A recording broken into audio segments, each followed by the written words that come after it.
Okay. Are we ako simple lang. 600, 281, 150 ang balanse for 31. Yun pong hinihinging kong utilization nyo, anong tawag sa pondong yan, saan pwede legally gamitin. Pero ang sabi po nyo, 489, which is which po? Okay po. Okay po, ma'am. Again po, ma'am, the surplus 150 and the reserve is 281. That's 431. That is part of our members' equity. Now, let's proceed. 431. Apo. Okay. Total ng dalawa po. 600 minus 431. What's 600 minus 431? Mr. Chair, Honorable Ligarda, punta na po ako sa 600. Explain ko na po siya. 100 Apo. already. No, but 281 and 150, total 431 is part of the 600, right? Yes. It's different? Different figure po to. I don't Okay. understand. Sige po, ma'am. Teka.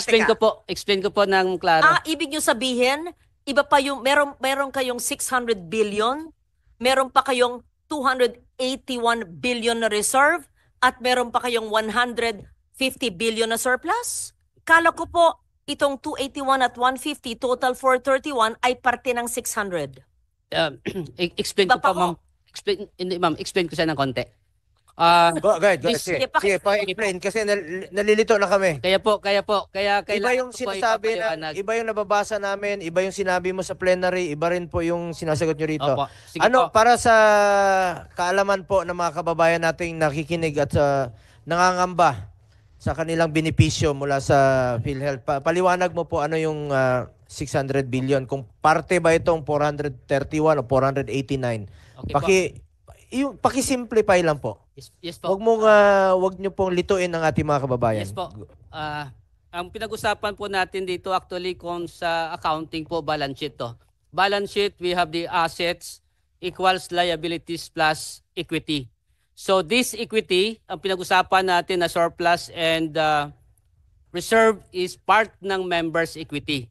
So sa kabilang right side po siya. Now, ito pong dalawang ito, That's 281 and 150, 431, Opo, ha? opo. Okay po. okay po. Yung back up nito o sa kabilang banda niya, yung asset po natin, ito yung sinasabi na 600 po. We have as of September 628.2 billion asset, total asset po. Total asset, that is cash in the bank. Cash, non-cash, including mga properties po ng korporasyon, Teka. total po to. Hindi. Yung 600 na yan, bigay nyo yung breakdown. So, Yes po. ibig sabihin, Yan mo ako ng balance sheet. 281 and 150, 431 billion, iba pa sa 600. So, meron kayong 600 plus 431. Ha? Okay. So, Saan nyo So, mali kukunin? pala ang balita. Hindi lang pala 600 ang meron kayo. 1 trillion. Ma'am, 1 trillion. Sabihin nyo. Explain ko, ma'am, ha? Sige, paki-explain muna. Explain ko po, ma'am. Mr. Chair, explain ko lang siya ng konti. Again, 628, babalance ito eh. Because again, the asset should be total to the liabilities and members' equity.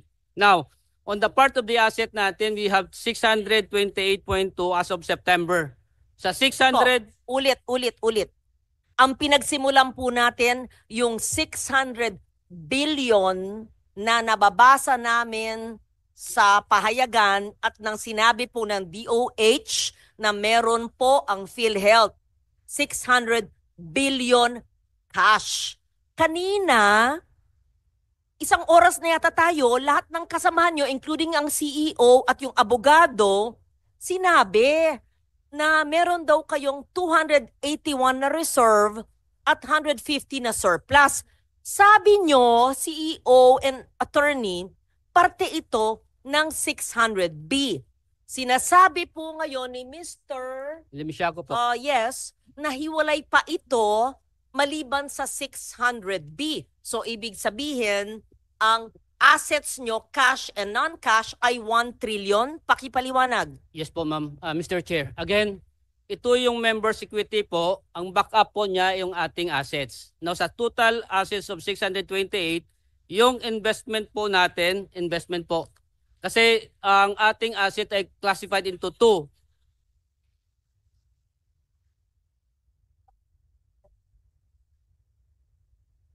Quiet mo na or Ito.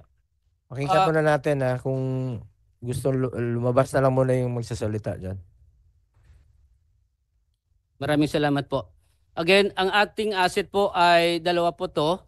We have current and non-current assets. Now, on the part of our investment portfolio po, Ilagay sa screen. mayroon pa tayong papakita natin doon.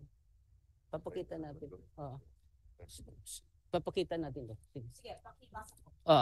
Ma'am, Mr. Chair, Honorable Ligarda, again, dalawang klase po yung ating assets, current and non-current assets. Now, as mentioned by our PCEO, the total investment portfolio, 489, dito po siya nasa asset po. So, ibig sabihin, our reserve and our surplus, ang backup niya ay ang ating assets. Now, sa asset po nito, malaking 489 Opo, malaki assets. Op- Ah. And these are current assets. investment portfolio po yung Kaya nga, 489 po. 489. Opo. Investment portfolio. So, Ibig sabihin, ito po ay cash na ini-invest po ninyo para ini-invest po nyo sa bangko, sa financial institution na meron pong interest. Tama ba ho?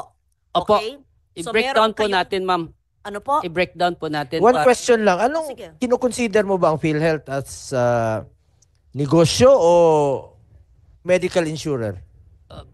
Health insurance po tayo. Health. Opo, very clear po sa amin na health Paintindi insurance. sa mga kababayan natin. At sa pangalawang tanong, saan nyo kukunin ang inyong working budget for next year na 200, how much is that? 280? 281. Saan nyo kukunin dito sa sinasabi ninyo? Opo, the source of our 284 corporate operating budget sa year 2025, estimated direct contribution of 203 billion, investment income of... Direct contribution, ito yung amin. Amin to. Atin po, atin. Atin yun. Opo. Kaltas sweldo natin. Opo. So, yung sweldo natin, yun, ito yung sa working budget ninyo next year. Opo. Kasama po Nakolekta siya na dyan. to, hindi pa? That is estimated po. Estimated makukolekta pa, po kukolektahin natin pa. Sa Okay. 2025 po. Out of 283, magkano? 284 po. Oh, 203 ay estimated. Yung direct. 81, saan nyo kukunin? Ang, again, yung other portion, my investment income estimated at 20 billion, Mr. Chair. And the difference of 48 ay kukunin natin siya doon sa surplus. Sa surplus na siya. 48 billion yan. Sandali So may, po. may pagkukunan kayo. Opo, may Okay. Can you pagkukunan assure po. the public na makukuha to? Yes po, Mr. Chair, Honorable Yung, Ricardo. yung 30th anniversary, saan kukunin? Hindi nyo pa sinasagot. 30th anniversary Yung po, gastos nila sa 30th anniversary. kasama po siya dapat sa COB 2025. But, Saan nga kukunin doon sa pondo na yon? Anniversary. The board approved the 323 for the stamp. Saan nga kukunin doon? 323,000. Doon kukunin sa inyong working budget itong Okay. gastos sa anniversary. Doon kukunin. Mr. Chair, as discussed kagabi sa House, the 323,000 galing sa 2024 extended validity. Yun muna yung in-approve po ng management and ng board. Magkano yung expected, bigyan ko kayo ng chance naman to explain. Magkano yung expected or projected niyo ng gastos sa anniversary ninyo? Magkano? Mr. Chair, the initial proposal ay 138 billion proposal. Initial. Para saan yun, Mr. Chair? Anniversary nga, ma'am. Anniversary po. Anong anniversary? Oo. 130 million pang anibersaryo? Saan nyo kukunin ito? Anong gagawin nyo? Una, saan kukunin at anong gagawin nyo sa 130 million pang anibersaryo nyo?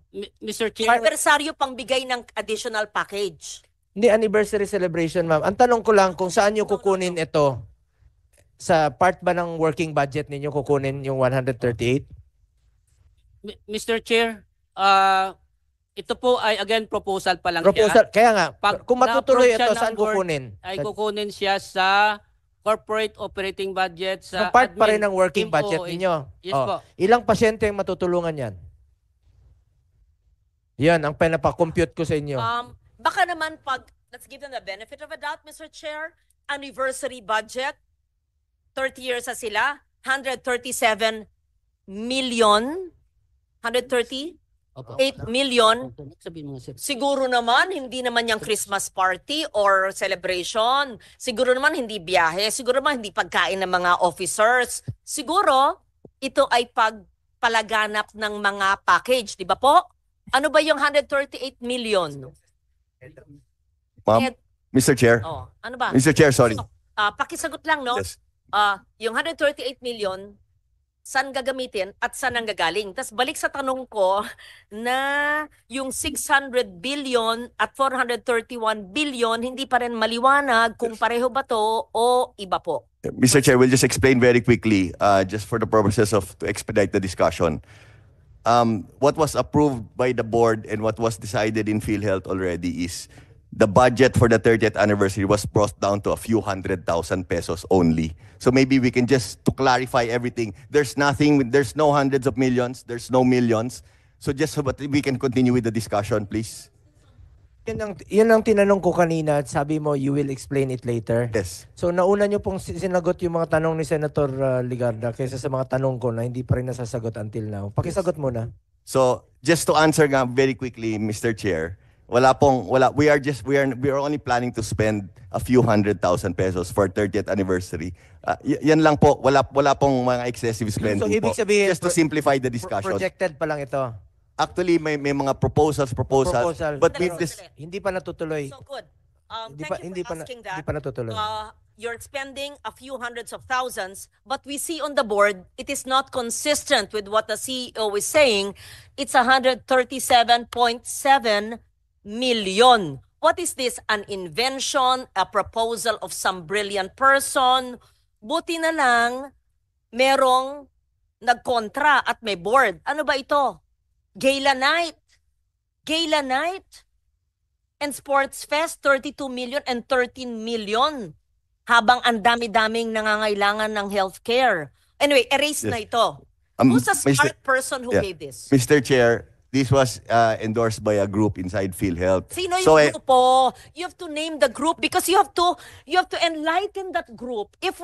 Kung hindi po dinis-approve ng board ito at hindi kami nanunood sa inyo, walang oversight function ang Senado, ang Congress, you could have because you're a GOCC. We don't watch you every day. Mr. Chair, Madam, Sino po ang brilliant na It's- nagbigay nito? we have an anniversary committee.